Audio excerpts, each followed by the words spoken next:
Kidlat News Updates. Sa ating mga balita, 5 banyaga na iligal na pumasok sa bansa arestado sa Zamboanga City. Bagong DepEd Secretary, papangalanan ni Pangulong Ferdinand Marcos Jr. bago matapos ang linggo. Lalaking natutulog sa tindahan, binaril sa Cebu. Isa patay, 20 sugatan sa tumaob na minibus sa Davao del Sur. Ako po si Cesar Soriano, kasama ang buong puwersa ng Kidlat News Channel para ihatid ang mga nangungunang balita sa buong kapuluan ngayon. Arestado sa Zamboanga City ang 4 na Indian at isang Malaysian na iligal na pumasok sa bansa ngayong araw, June 27. Batay sa ulat ng Philippine Coast Guard o PCG, nadiskubre ng PNP Maritime Group at ng Bureau of Immigration o BI na pumasok sa backdoor ang 5 banyaga mula Malaysia patungong Bonggao, Tawi-Tawi gamit ang speedboat. Matapos nito ay lumipat ang 5 sa isang commercial passenger cargo vessel na MV Trisha Kirsten II na patungo naman ng Zamboanga City.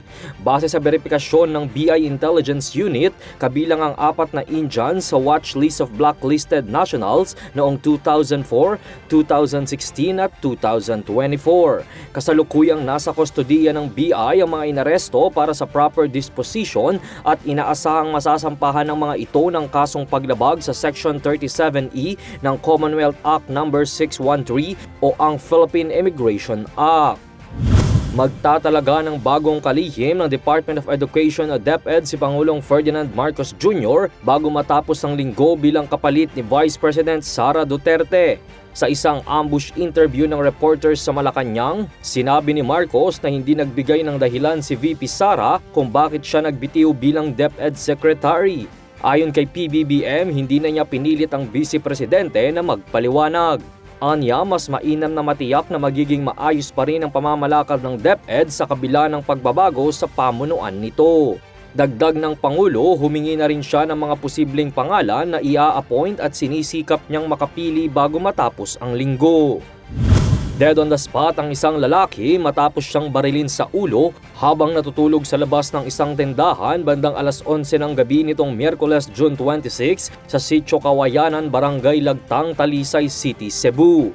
Kinilala ang biktima na si Eboyet Chavez, 28 anyos. Ayon sa pulisya, 8 beses siyang pinaputukan ng bala ng suspect. Patuloy pa rin ang investigasyon ng mga otoridad upang malaman ang motibo at makilala ang salarin sa pagpatay. Patay ang isang senior citizen habang nasa 20 ang sugatan matapos tumaob ang isang minibus bandang alas 2 ng hapon nitong Miyerkules sa Digos Macar Road, National Highway sa Hagonoy, Davao del Sur. Ayon sa investigasyon, nawalan umano ng kontrol ang driver dahil sa basa at madulas na aspalto ng kalsada na nagresulta sa pagkakabangga nito sa road barriers saka tumaob at tumama ang sasakyan sa isang kapilya. Kumpirmadong patay ang isang matandang babae habang isunugod naman sa ospital ang ibang pasaherong sugatan.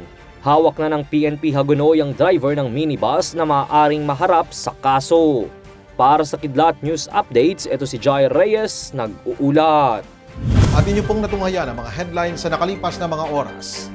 Manatili nakatutok para sa mga susunod na updates at breaking news. Ako po si Cesar Soriano, kasama nyo sa bawat pagputo ng balita.